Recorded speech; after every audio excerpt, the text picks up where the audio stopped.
There it is.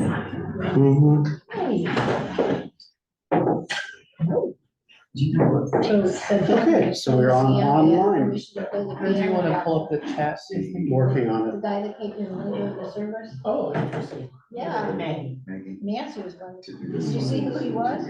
There it is. No, Oh, I chatted with him for a while. oh, okay. Okay, we got the chat up. He's got family here. Oh, okay, because somebody said he has permission to play the piano. Oh, So he was gonna- yeah. Because I can do it. Remind I can do it, it's not a big deal. And it probably is, but. No, it's just kind of a wary thing, like, Weigh that off. should we be aware? But if he was looking forward to give Oh, something. that is great. Andrea is like an angel. Okay, we're up and running. Does it need to be, that's weird stuff for the annual meeting. Well, how come? Oh, I'll go up there. I got the light. You can come sit at the No, table. this is very comfy. Okay. She doesn't want to let go of that chair. Scooch up. Do you need a foot rest? She asked if you need a footrest. All right, well, I think we'll dive into getting started. So the information from last week, since our printer was not functional, I included some of the definitions that we talked about and just kind of the outline of what we talked about under the section that says week 4. So when we had the definitions of like social contracts, political contract, moral contract, racial contract, those are all up there. Just to, if you guys needed that written from last week. And then what we're going to talk about today starts at the bottom of that page and onto the back. Apologize for the green paper, that's what we had. So green. So you're talking about it week 5? Yes. Sorry. Okay. Yes. Oh, yeah. So let's pray and start working, shall we? God, thank you for bringing everybody together here today. And I pray that you will just open our minds and have fruitful discussion and guide our hearts and our words to glorify you in what we do today. In Jesus' name we pray, amen. So we ended last week with an article of a friend of mine that kind of told his experience about not just being a Black man that was in an experience where he grew up and was adopted into a white family, but also control. So it kind of led nicely into the section about unequal justice, which I think how many people did, because there was wasn't there a book study on what was the book called? The one about Sally? No, the one that was about the man that was in prison unlawfully and then, Just mercy. yeah, Just Mercy, yeah. So we've kind of had some other things in the past that have dabbled in this discussion a little bit. There are some kind of basic facts that she presents, which I think are helpful to know, but just kind of talking about the parties involved, because I think a lot of times it's a very complex situation and one that I think takes a lot of thought and doesn't have a lot of clear, straightforward answers.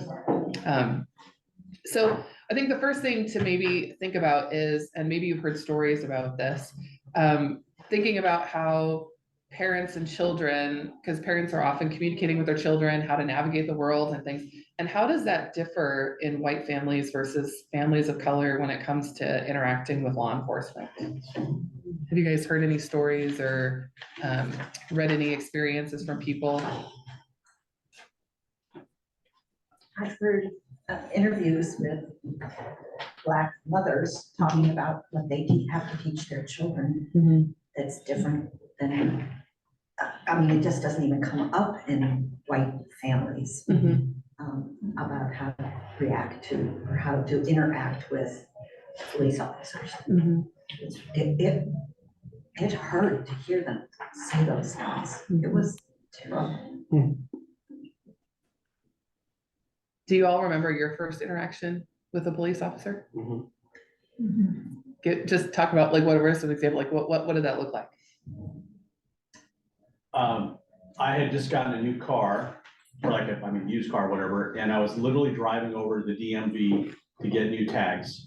And as on the way, you remember this, I was on Franklin Boulevard in Eugene, and, you know, the lights come on, I pull over, and, you know, I get out of the car.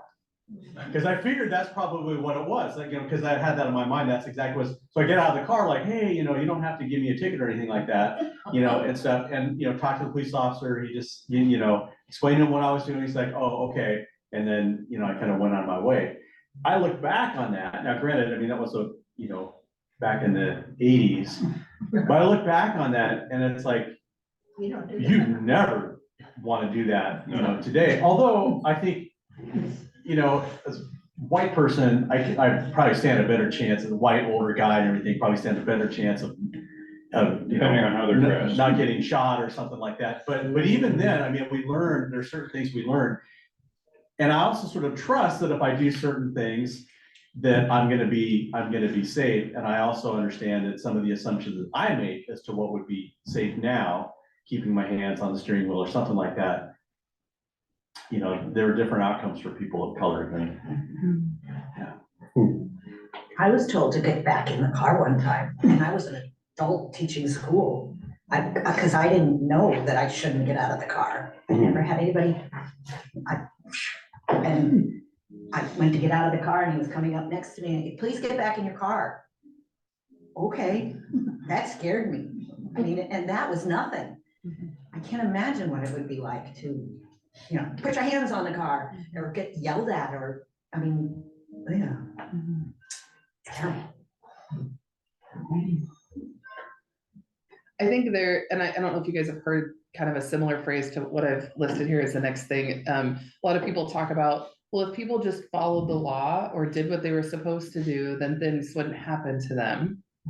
I think it's problematic for some different reasons. So just that statement, if they would do what they're supposed to do, then this wouldn't end up happening to them. Who is being put in the center of that statement? Who is the acting person who is at fault? Right? So it's not looking at a two people interaction. It's saying this person it's assuming the fault of the person who's being approached, right? Right. And just completely exempting the other end from any responsibility. And the other thing that I guess I have an issue with, and you know, there are obviously people who do wrong things, and there's, you know, a justice system that's supposed to take care of that, and I understand that. But I think a lot of times the media paints this picture of, well, this person was an upstanding citizen and they were this and that, and they never did anything wrong, and they were church members and all this. But I guess the question I have is, should that matter? Like, if they're a person, if they're a human, isn't that enough? Do they have to be cleaner than clean? The phrase that that Ed used last week in the article we read, cleaner than clean, perfect, you know, a perfect person. Is that the person who only injustice happens to that person? Well, is the law being enforced for reasons beyond the purpose of the law? Right?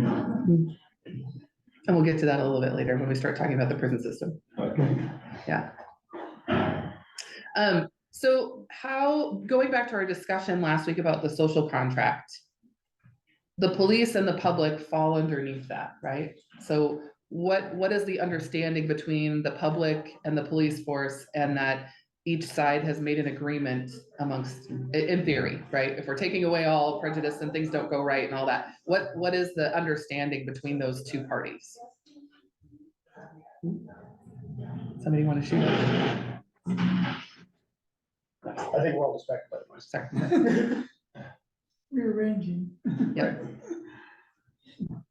Could you maybe say that again? So what is the understanding or agreement between law enforcement and the citizenship or citizenry? And what does that look like? What are we accepting in order to get as a service, right? Because that's what we talked about, the social contract, is we give up a little bit of our freedom, or we give up something in order to get something back, right? So what is that agreement in theory supposed to be? In theory. In theory. Well, in theory is that we keep you employed, you keep us safe. Mhm. you have the right to carry a gun and use it appropriately, to protect us, to keep us safe, to, uphold the law. You have the right to do that. We've given you the right to do that. I may not carry a gun, but you can, and that's acceptable. And, And arrest bad guys. yeah, So there's a power gradient with that, right? yeah, Because you're putting people on two different playing fields, basically, right? Yeah. Yeah. So based on that, when that social contract gets broken, so example, someone shoots and kills a police officer, what happens if to that person in the criminal justice system as far as their, like, how is the response to that? They're not listened to. Well, no, like if there was an actual person who actually killed a police officer, I know, but even at that point, from that point on, their word is not worth listening to. true, that's true. they probably Right. will get a stiffer sentence. It'll respond Right. harshly. So then the question is, if that person did not uphold their part of the bargain, there's a stiffer sentence for that. Right. If the person on the power end doesn't uphold their part of the bargain, what happens? They get exonerated. Well, again, if the question is, what is it supposed to be, then they should be removed from that privilege of power. Right. But I think the focus of this class lets us know that that isn't always the case, and there's a tendency for power to protect itself. Yes. Well, we can rationalize it though too. Well, they're under stress, they're understaffed, and people Which make may be mistakes, true. they're human, Which may be true, but therefore, some things might be more excusable. We tend to do that. But I think it even goes further in the sense of, somebody might not suffer any legal penalty, but they might be fired from their position. But then they just go somewhere else and redo the same, same position somewhere else. And, So that flows well into the next conversation. In the book, she uses the phrase of the blue wall. And she had a friend who was a former police officer that gave her experiences working on the force and just kind of in that environment. And one of the big things that former police officer brought up was, when veterans come back from combat, we understand that there are a lot of them that struggle with PTSD and other mental health issues based on the environments that they had and the things they had to experience in their service. And that she was a big proponent of listening to the fact that within police departments, police officers do the same thing. They encounter a lot of difficult things in their jobs, and that type of issue can affect people in police departments just like they can veterans as well. But the question is, how do we handle it versus how should we handle it? So first of all, how do we handle it? Or do we? I mean, do they know about it within the police department, and are they dealing with it with counseling or anything like that? Probably. Well, the wall is there to protect the police to some extent, to sort of create a buffer. It seems like it's no different than, I call it the black wall, the sexual abuse among the clergy or something like that. So, and why is that? Because we tend to not revere them, but respect them, and they hold important places in our society. So I think there's that tendency to want to give them a little space or let them deal with it or trust them to take care of it. But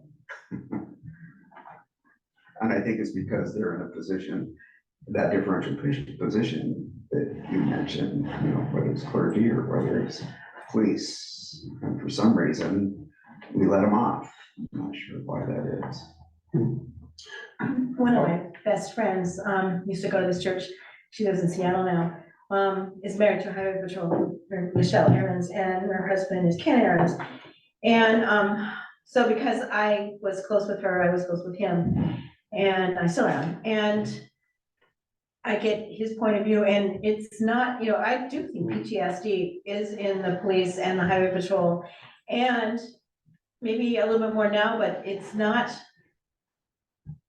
considered, you know, if you admit that you're under stress, then that you're considered weak.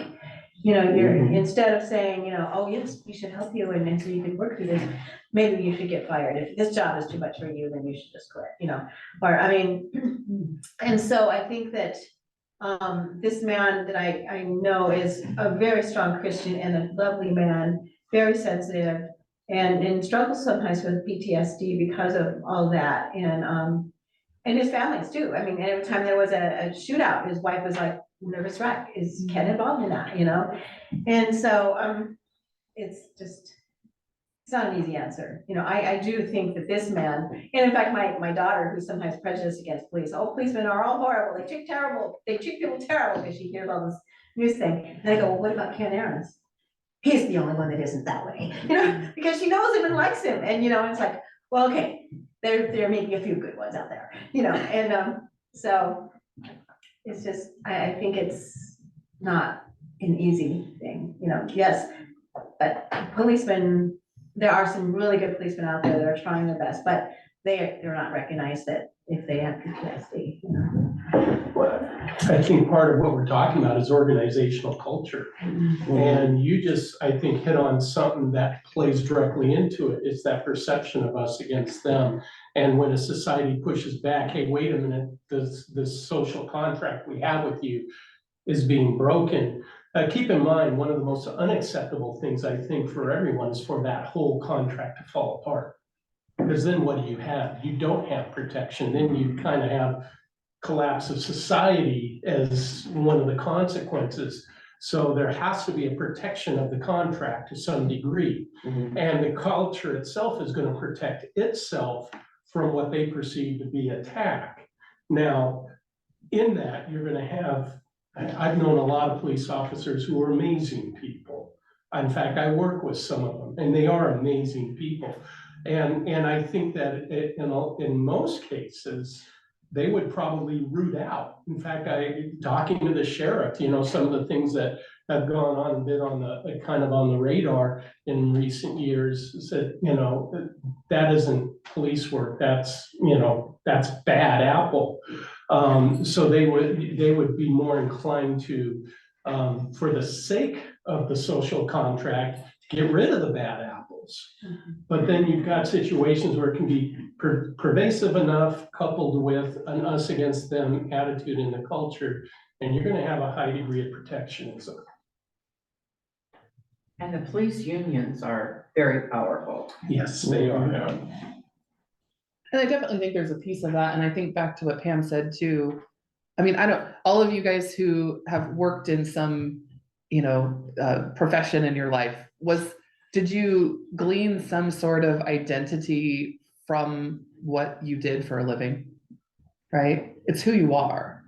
And so if you have someone who experiences PTSD after some sort of an interaction with the public, and you have to go through counseling and you're put on, you know, administrative leave and all these things, and you're thinking all of that, they could take my job away from me. That's not just my job, that's who I am as a person. That's part of what I am. Does that make you not want to report the issues that you're actually dealing with?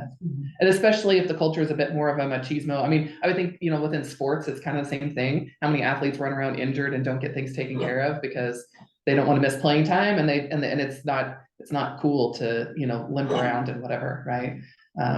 So I think there's probably an element individually of that as well, in addition to the organizational pressures too. I think we see the police, the blue wall side of it, but I can't help but throw up the idea that there should be a human wall of some kind. And I think that's where the social contract comes in, that the humanity that's getting approached by the police department needs to know these things are going to happen and these things are not going to happen. And if that, and then that is not in place, because obviously that's where things are going wrong. And people should be able to expect certain things from their police, just as the police should hopefully expect the same from, but you can't. In that, I mean, you could be facing, a policeman could be facing a criminal or something, but, so the unexpected could happen, but it works both ways. And there's gotta be some protection for humanity also. And I think her point in this is to play off of the who's being centered in the discussion. So again, going back to instead of the person who's being pulled over, the person who's being arrested, whatever, instead of that person being the subject of why is this happening to them, who do we actually need to talk about that we need to make changes with, right? And some of it needs to be, are there rules and regulations that need to be followed? And some of it needs to be, how do we take care of these people who we are asking them to do things that are above and beyond anything the rest of us do in our jobs, right? So how do we view them as people and take care of them, but also uphold some type of accountability within that system? So I thought that was kind of an interesting way of flipping the script from what we normally have conversations about. Any other thoughts on that before we move into the court system, which is the next step?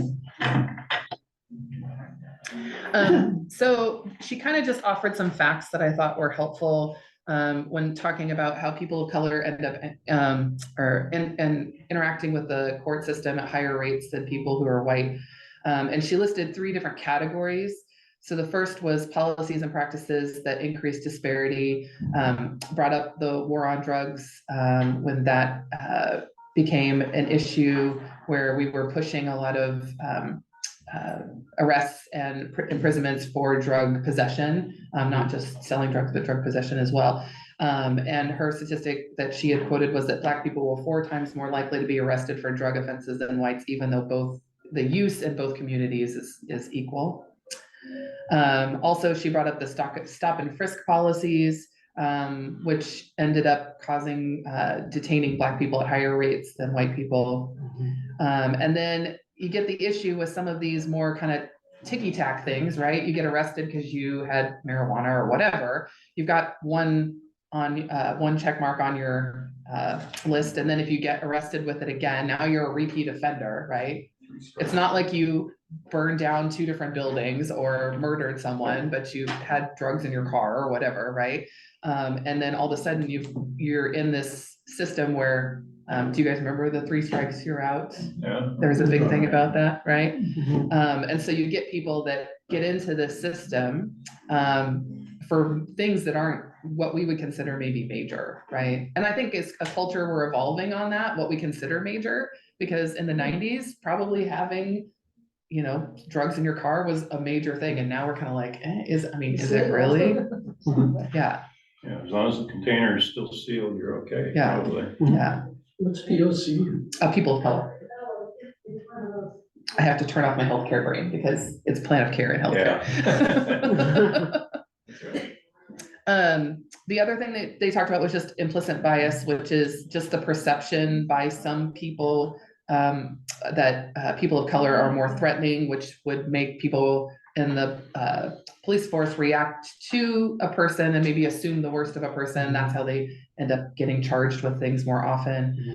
And then just the broader perspective of structural disadvantages amongst communities of color, and that includes poverty, unemployment, underemployment, housing disparities, family differences, the wide umbrella of economic challenges.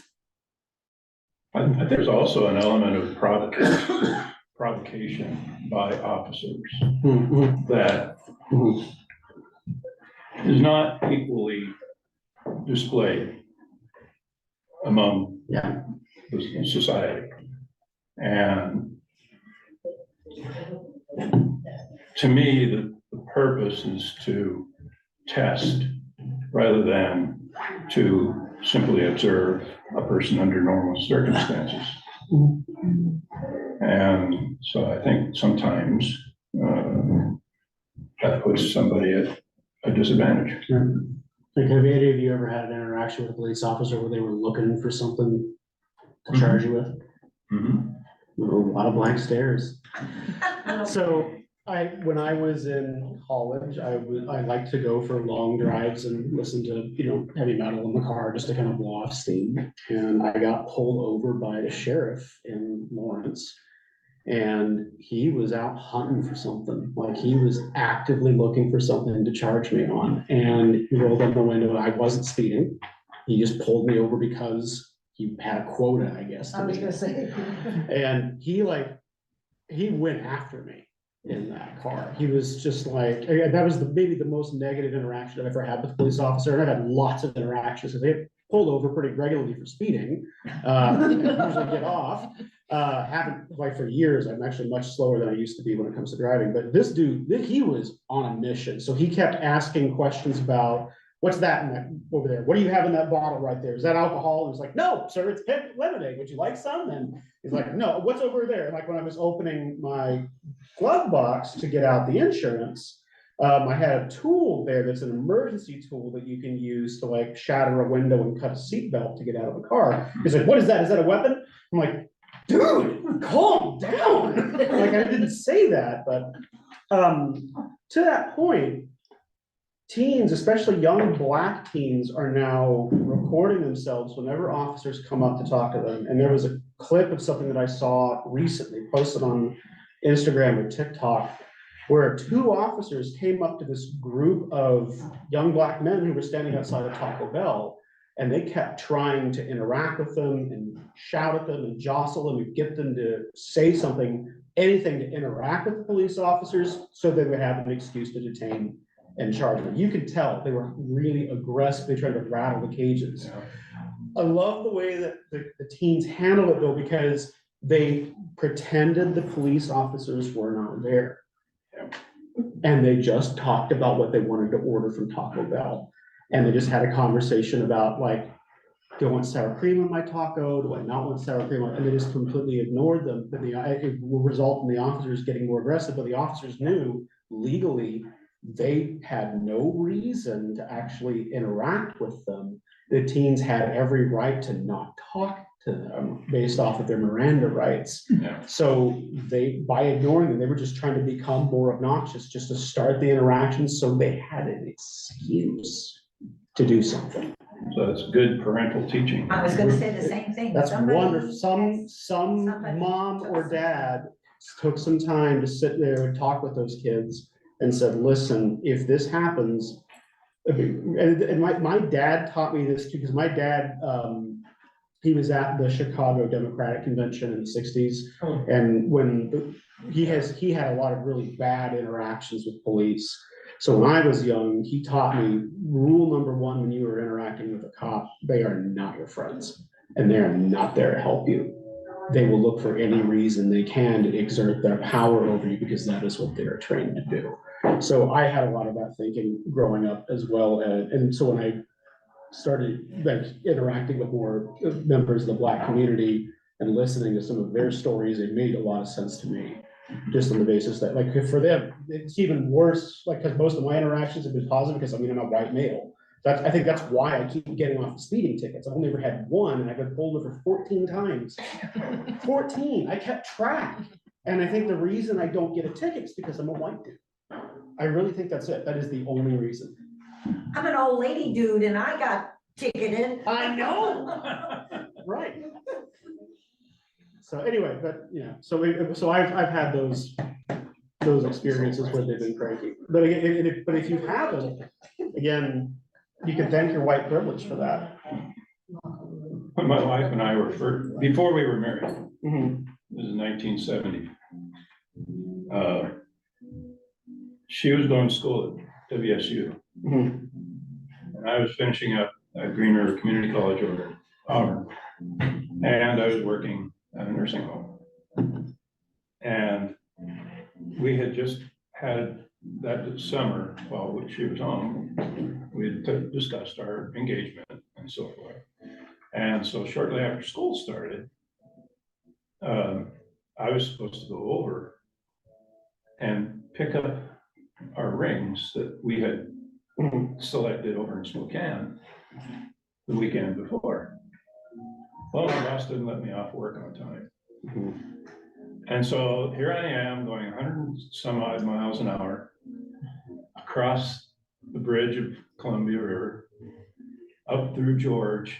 And as you come up around the corner there's a little overpass. And, you know, on came the lights. Before I even got there, the lights were on. So I pull over and he pulls up behind me, just sort of slowly. And we have a little discussion. He did not cite me for the speed I was going. He said, "You'd never have a license again if I did." But he did cite me for a speed lane change.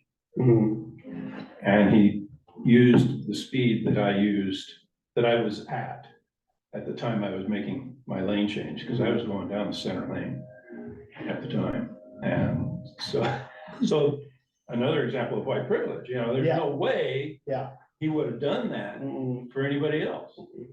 And I explained what I was doing. I was trying to get to Spokane by a certain time in order to pick up rings so I could, go present a ring to my future bride. And I don't think it would have mattered to anybody else, but he was certainly kind to me. I still have a license, so. Yeah. One of the things I'd like to just kind of pose as a question, just because for me, it's been part of my coming to an understanding over the last year or two, something that I hadn't had before. I think in the church, a lot of times we talk about reaching out to people who have disadvantaged situations and trying to help people, right? We kind of lump people who are poor and disadvantaged into a big category. And the church as a whole, I would say, has always had some sort of focus on helping people who have less than, right? I mean, from the very beginning, that's been a thing. I think sometimes as a church, we lump everyone who's in a certain economic level in a big kind of pile. We don't think about how they got there. And I think for me, what's really hit me hard over the last couple of years is realizing some of the different policies and things we've enacted or things we've been okay with having happen to have people of color end up in that category in much higher percentages. And I think sometimes then it changes how I view things, not to just, well, we just have to help people that are less than, but we need to fix the reason why that happens. And if we're complicit in that somehow, we need to figure out how to remedy that, right? It's not just being generous to people, but like if there was something that was done to make that way, that they didn't have control over, then we need to peel back, as a church, we need to peel back that layer too, because we've been part of the problem at times, I think. It's a matter of true justice.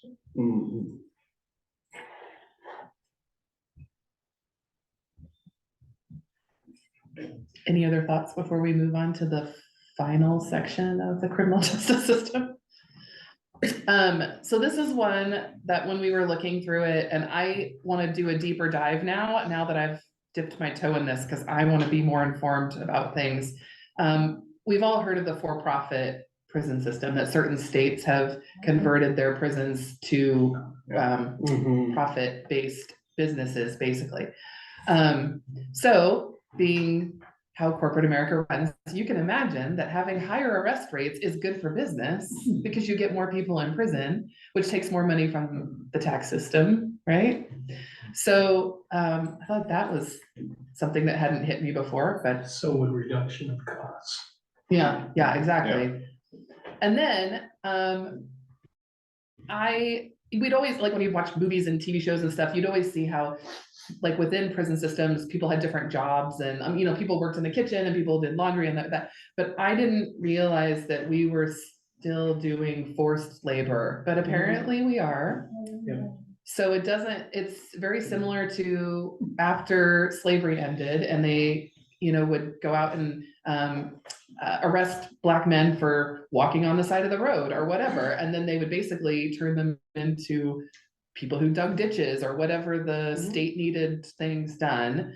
Like that still happens today. Right. And I was shocked. There was an article from the Associated Press from this year that noted that Walmart, Target, Costco, and Whole Foods all sell products that are made in the prison industrial complex. And irony of irony, some of those products go to countries where we disavow them because of their human rights violations. Yeah. I think that was in that article too. Mhm. And actually, Bruce, I don't think it's really a reduction of cost. I think it's a shift of who's responsible for the cost.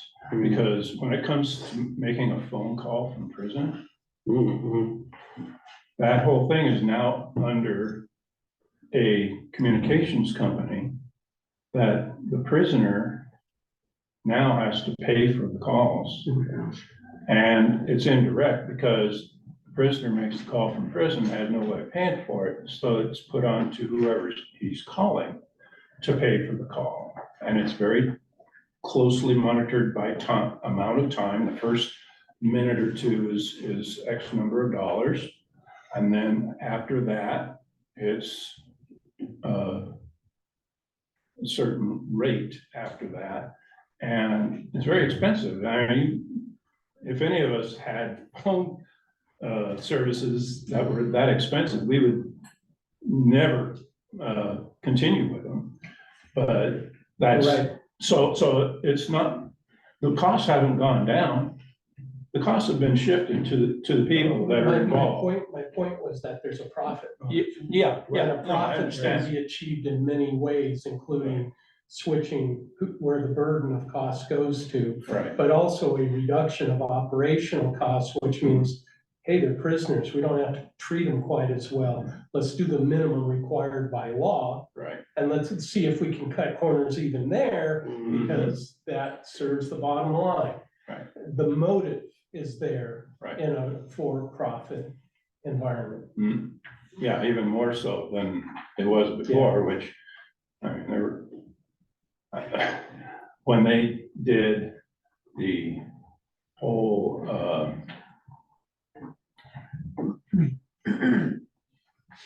elimination of rape,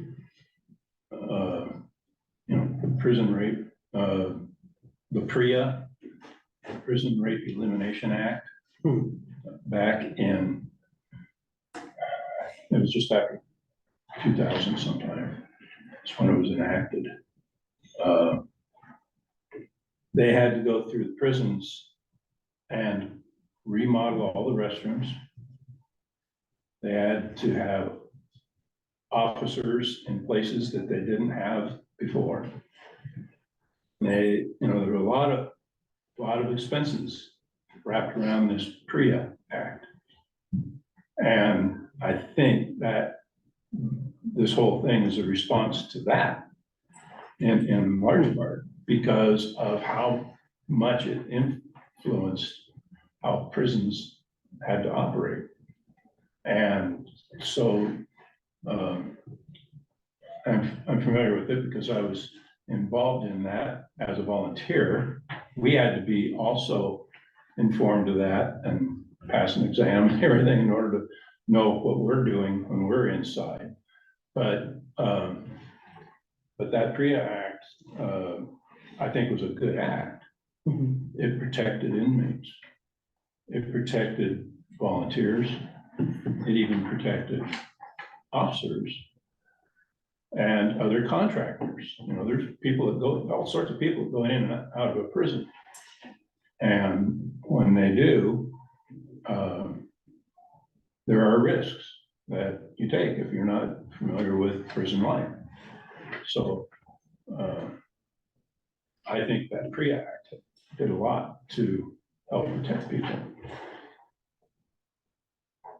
It's just that Department of Corrections didn't like it. Put a lot of burden. So they outsource stuff to reduce liability, is that what you're saying?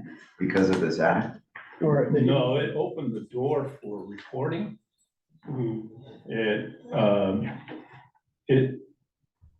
like I was saying earlier, it put officers in places that they wouldn't ordinarily be because they had to be there to oversee activities, such as in a laundry room or in a dish room or whatever, where they wouldn't ordinarily actually be in the room. Now they were. To oversee all the activities in there. the dreaded laundry room. That's where you always get stabbed in the movies. It seems like. So I don't know, for me, it made me start to think I need to do some more research on that and Yeah. maybe be a bit more thoughtful about. Well, part of the rationale is, you know, these guys are working, they're paying off some of their debt to society, actually paying off some of their actual financial debts, et cetera. So how would you handle, just as a prisoner working, what would you want to see happen? Or what would you want to see the working condition of people in prison? If you could even peel away for a minute corporate greed, which really sucks, is from my point of view, that people are getting rich off of this. Personally, I have no problem with guys working in prison, but you know, it's the conditions under which they work and the compensation system under which they operate. And you know, how far are you willing to go to provide protection for them? You know, what should a prisoner, should they be treated as any different than any other worker, or should they? Right, do you require like minimum wage compensation versus, I mean, Do you do that, Or, or do you, or even down to safe conditions, you know, it comes back to kind of the social contract yeah, what's the component, because there is also the component. People, there are a lot of people with the mindset, well, they're prisoners, they're guilty. They should have to suffer in the squalor. Why should I care? And you know, it doesn't take much of a thinker to think that through and say, that would be horrific, that'd be institutional torture. And, you know, and there, but by the grace of God go I. I mean, I could be a fluke, I could be in the wrong place at the wrong time, be accused of something and be subject to that. I mean, all those things we have to consider. But there are those who don't think it through, who are very comfortable with, yeah, someone suffering in, you know, hell on earth. And they're okay with it because they were guilty. They were found guilty. And some of those people are people in powerful places. That's right, unfortunately. And then that also dovetails back to the issue that we have, it's disproportionate for people of color.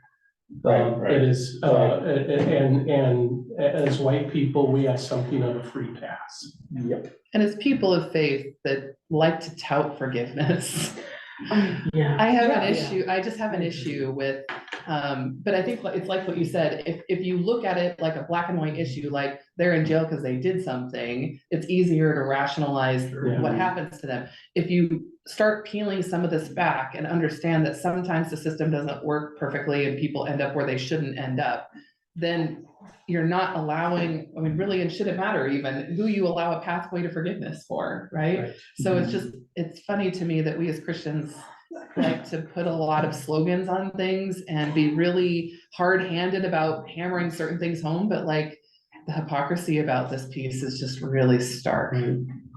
No, I mean, one of the thoughts that I had when I've been thinking about this is, I mean, I don't want to be judged by the worst thing I've ever done. Because that's not who I am, right? And in the same way, I think that kind of grace should be extended to people who have committed some kind of crime. And the way that our society is set up is, I mean, you have one bad day or one very unlucky day, and your entire life can be ruined. And I do not see the justice in that. Right.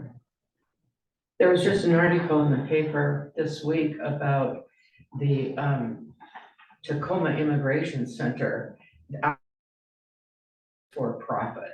I assume Border Patrol or somebody else ran that place, and it's packed full, of course, with immigrants that are coming from several different states across the country, and the conditions there extremely overcrowded.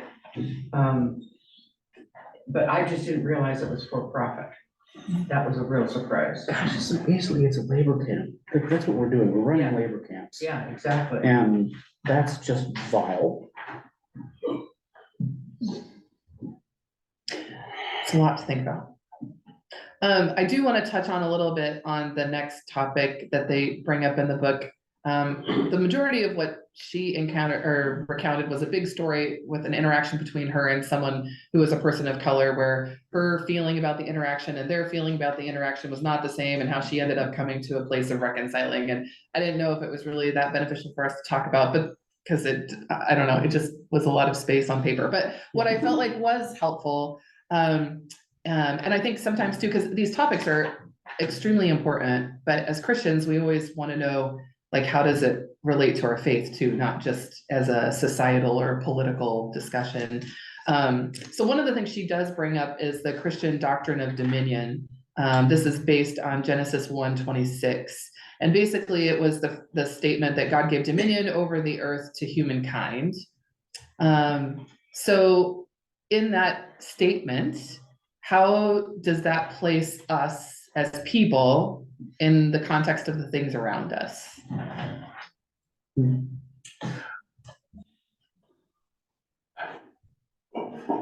Yes. Every right carries a responsibility. Spider-Man. With great power comes great responsibility. It also puts us in a place of power, right? So at different times in history, people who were white have decided that people of color were not equal to them, Right. and therefore could be made a commodity, right? So where in history have we seen that happen? Doctrine of manifest destiny. Yes.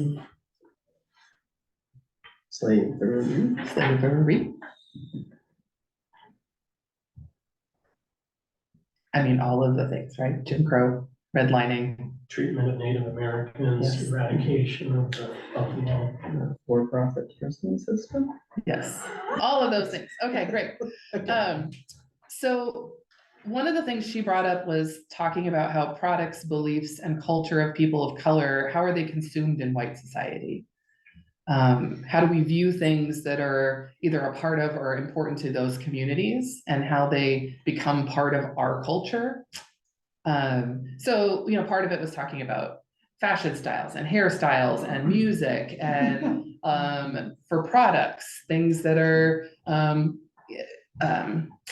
mascots, you know, things on, like, she talked about Aunt Jemima on the syrup, or anyway, so it just kind of went through a lot of places where different parts of minority culture have been used for different things in positive or negative ways. There's a tendency in the white liberal perspective to go out there and be like, we need to stop all of that because it's all appropriation, and we need to not, you know, take something that's not ours and make it ours. And I understand that. It's also centering the white person who's making that determination. And what I found really interesting, Paul and I went to the Native American Museum in Washington, DC this past year, and they had this huge exhibit when you walk in, that it's, I mean, what, like 2 stories tall? I mean, Yes. the room is huge. And there's just products lining the walls of this huge, like, it's bigger than the sanctuary, products that have Native American pictures or references or things like that. But they weren't necessarily, I mean, they were being truthful about it. There were parts that were being portrayed in ways that maybe aren't, you know, good to do. But they were also looking, or kind of made the statement, look at how impactful we have been on culture. Like, we have left our place on American culture. And they were kind of owning it, right? And then they had these little offshoots where they told stories about the Trail of Tears, Pocahontas one was really. the Pocahontas interesting. one, Yeah. and then Custer's Last Stand. Yes. And they basically said, we're going to tell the story from our perspective because we have a story to say here too. And we were a part of that history. The white people don't get to tell the whole story. And so I think what it was to me is people of color are not a monolith. And by us saying, these people think this way and these people think this way, it's again, the white people making it easy on ourselves to say, we're going to make these groups of people that we can somehow control, right? And I think we have to listen and hear what they have to say, right? It's like there are people who are in the Black community that use the N-word, and I don't understand it. It makes me recoil, but they have taken that back for them. And so do I have a right to wag my finger at it, right? I'm not suggesting that everybody shows up in blackface, like there are things that really should just be off the table. But I think it was just an interesting thing when we walked into that display of places where they're like, we have been a part of this culture for a long time. And there are places we've actually been a positive response and not just a caricature, which I thought was really interesting. It's a cool building too, isn't it? It Oh, is it's really gorgeous. cool. The architecture is It's really gorgeous. amazing. But I think the thing that's hard is it's work, because you have to talk to different people, and different people may have different thoughts. You may have someone in the Black community that feels like everybody needs to get their hands off of everything. And there may be others that are happy to reach out to a wide audience of people who are excited that their music is being accepted or whatever. So it's not simple. I think we like things to be simple because they're easy. But that is, again, us putting ourselves over them. And I don't even want to say the word them, that's like a bad, but us over a group of other people who really should have autonomy to tell their own stories and to say it in a way that's meaningful for them. And we just get to take part in it by listening, which I think is cool if we're allowed to do that. That's fascinating. I mean, you're absolutely right. You can find a right and a wrong in all of that. You think of like the explosion of rap music on MTV and how that alone dictated a convergence of culture, integration, if you will, realization in pop culture of an integration. It doesn't mean it was without controversy or without problem or conflict. I mean, there is a conflict, and part of that conflict coming out is, why are you appropriating our culture? Versus far greater acceptance as people of color as just being human. Even the Cosby Show, that was significant back in the 80s. Because prior to that, you didn't have that.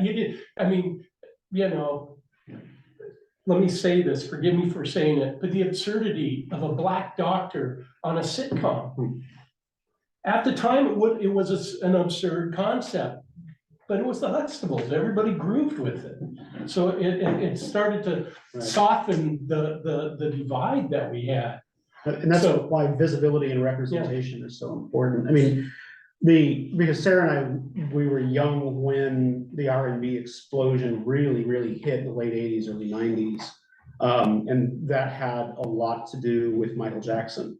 Yes. Because his music was just so good that white radio stations wanted to play it, and that made a lot of people upset. But you can't not play Michael Jackson. It's just too good, and people were demanding it. So he really forced that door open. And prior to Michael Jackson, MTV, like David Bowie in an interview with MTV, called them out and said, "Why aren't you playing more Black artists?"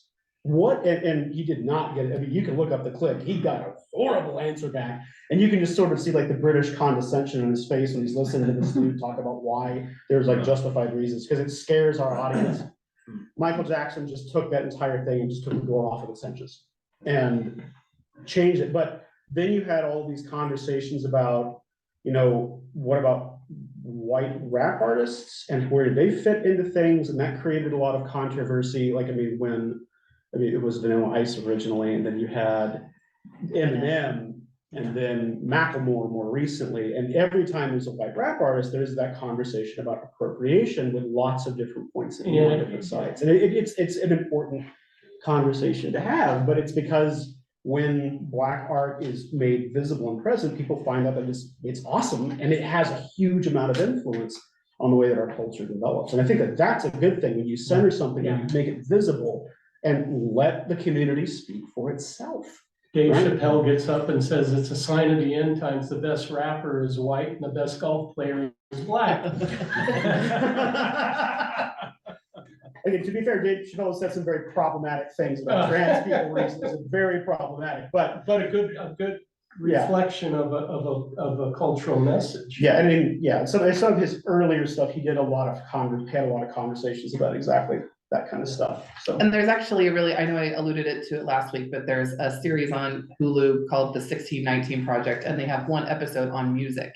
And it's just fascinating to me, like places like, because this is the age I grew up in, right? So I didn't have, you guys probably knew this more than I did, but like, I didn't know that I was viewed disco as kind of hokey, but like, it's actually, there's a huge like Black undercurrent in like funk and disco. Like their music styles got infused into that. And so apparently in the Black community, disco was like a huge thing because it was part of their like dance and Well, it was an offshoot of funk. the beat system was kind of something that Yeah. flowed out of there. So it was just really kind of hearing, but they also talked about how many songs were written by and performed by Black people and ignored and then covered by white people Mhm. 5-10 years later and Led became Zeppelin, Rolling Stones. I mean, you name it. Elvis.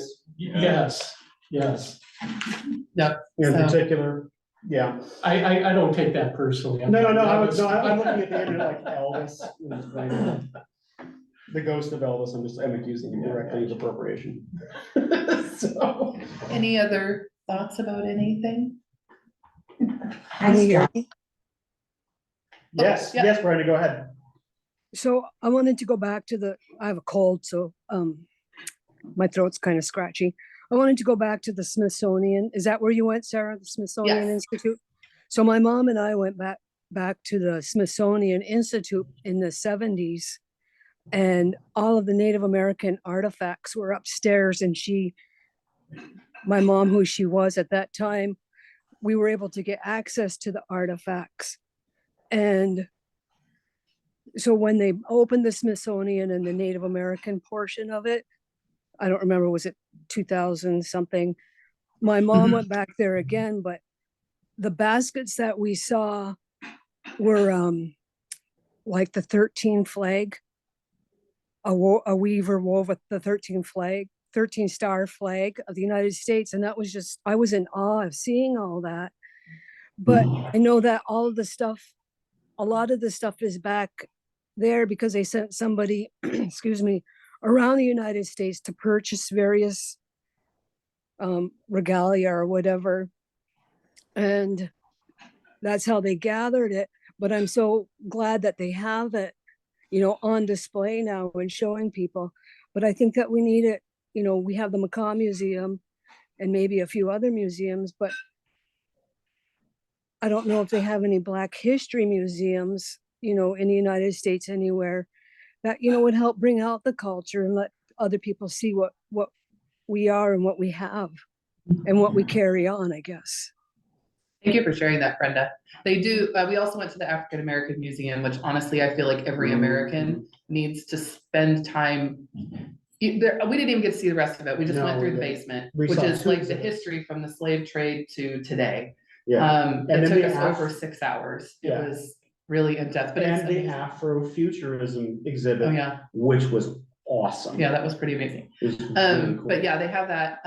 Other things like I grew up in Kansas. Kansas City has the Negro Baseball League Museum, and the Jazz Museum, which has a lot of African American history built into it as well. So even in a very white place that I grew up, we got access to some of that stuff, which was cool. But I think you're right. I think it's seeking out and learning from people, getting to display their culture and their history. Mhm.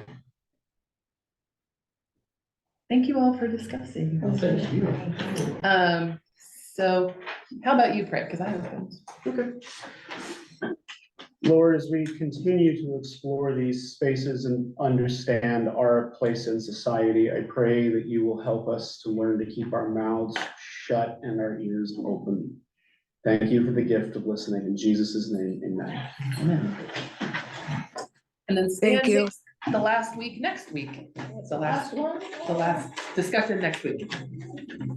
Thank you for joining us on Zoom, everybody. Yeah, thanks, guys.